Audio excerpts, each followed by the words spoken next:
السلام عليكم ورحمة الله وبركاته. ازيكم؟ اخباركم ايه؟ يا رب تكونوا بخير. حلقة النهاردة مهمة جدا واتمنى تستفيدوا منها، لان انا جاية احذركم من مرض خطير موجود في الجو اليومين دول. طبعا فيروس بيصيب الحمام بمرض الروشة.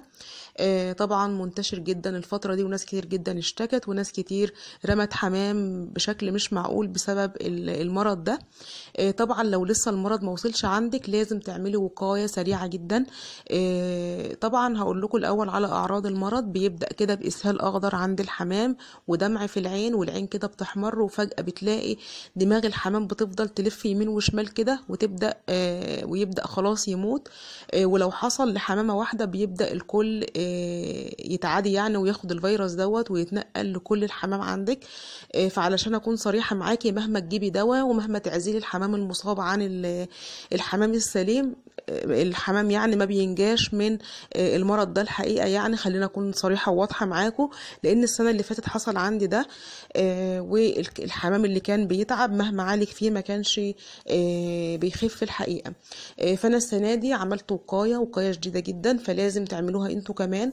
الاول هقول لكم المرض ده بيجي بسبب ايه. طبعا بيجي بسبب الاماكن المغلقة، زي حالاتي كده مثلا. لو انا قافلة على الحمام ما بيطيرش ومش بيروح ويجي، تمام. بيجي لو انت مش بتنضفي باستمرار تحت الحمام، بيجي لو ما فيش شمس بتخش عند الحمام كمان. بيجي لو انت جايبه الكلفه بتاعه الحمام دي من مكان مش موثوق فيه، والكلفه مش نظيفه، بيكون كده فيها تعفنات او تسممات بسبب الركنه ومدة صلاحيتها انتهت، وحاجات كتير من النوع ده. فالوقايه دلوقتي هنعمل ايه؟ لازم تتابع حمامك باستمرار. تدخلي كده، لو انت بتدخلي له مره واحده لا، خش مرتين وثلاثه وتابعي وشوفي، لان لما يعني بنلحق المرض من البدايه بيكون احسن وافضل. يعني مثلا اول ما نلاقيه في اسهال اخضر عنده، في دمعه عين عنده، لازم نتصرف بسرعه.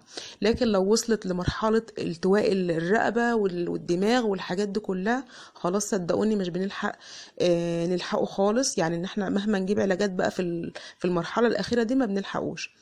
بتروحي على اي صيدليه بيطريه. طبعا الموضوع ده ما ينفعش مع الاعشاب خالص يا جماعه.